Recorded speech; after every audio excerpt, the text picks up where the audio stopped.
Hello everybody! What's up? What's up everybody? We're back on the road. Yeah, it's the best combo since. Malala Mogodu. Last week was quite hectic for us. I was moving house, but things are quite settled now and we're back in action. Yeah, sorry about not posting last week, man. It is what it is though. We are actually hoping you guys voted though. It's a right we shouldn't take for granted. There's a lot of great men and women who sacrificed a lot for us to be able to vote today. We're actually going to meet some of those great men and women in person. So yeah, let's go. They don't believe us, nah? Let's just go and show them. Let's go there. Let's go meet some of these great people.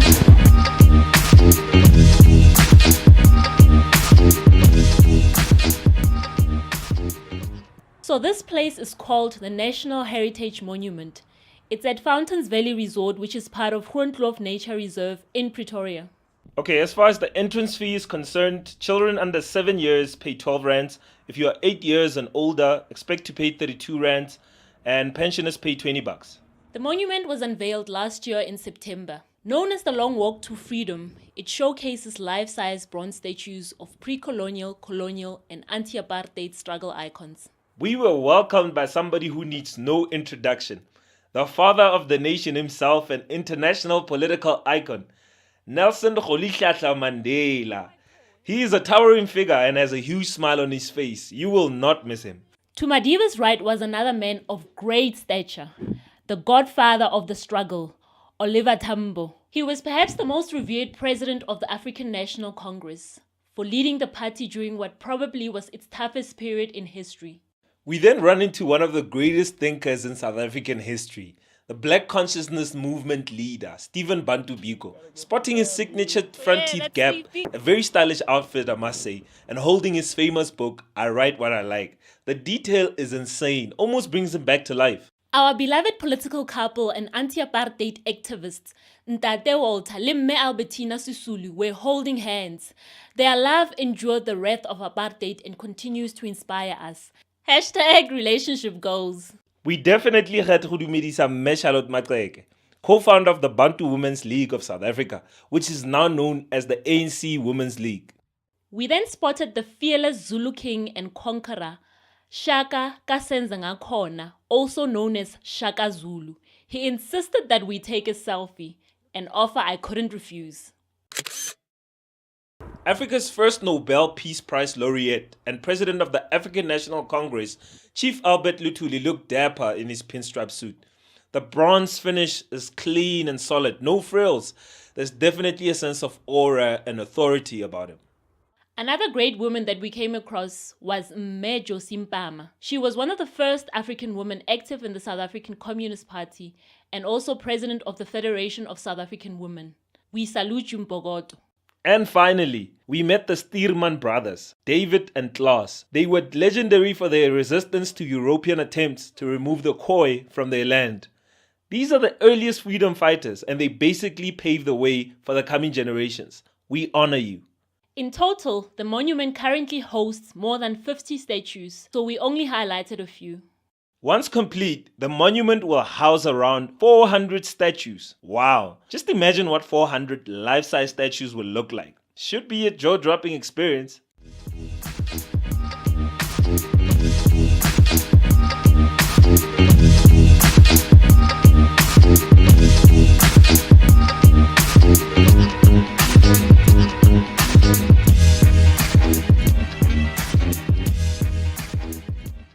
I must say the statues look great. There's a lot of detail that went into making them. And I appreciated that the artists used a lot of props and really brought the person's character out. So big up to the artists.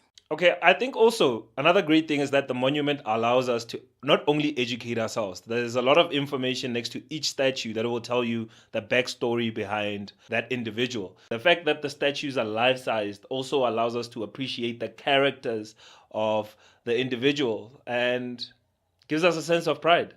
As great as the statues are, I just feel like there hasn't been much effort that's been put into promoting them and drawing people there. I mean, as we approached the place, there were no directional signs, and even inside fountains, there were no signs leading us to the statues. This almost robs the visitor of the sense of occasion that one should feel when visiting such a place. And who came up with the idea of putting a fence around the statues? I understand it could be for security reasons because apparently one of the statues was stolen at some point. But the look of the fence is rather distasteful and contrary to the monument's name, which is the Long Walk to Freedom, as the statues appear kind of confined and unfree. So that was not such a good idea. Another issue is ground maintenance. I think they could do a little bit better. Understandably, it's winter and the grass might not be as green as it would be in summer, but still you get the sense that a lot more could be done in the upkeep of the grounds. Also, the rundown security booth that is just next to the statues is a huge turn off. They should sort that out.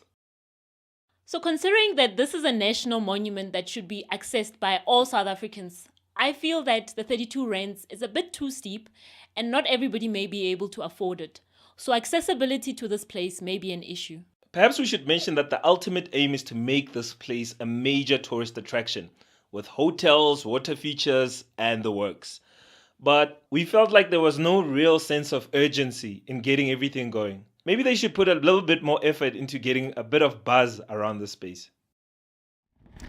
So guys, it's a wrap. We've had a fun day out here. It's been informative, it's been fun, learning about these heroes and what they went through, what they sacrificed, that we can enjoy this freedom that we sometimes take for granted.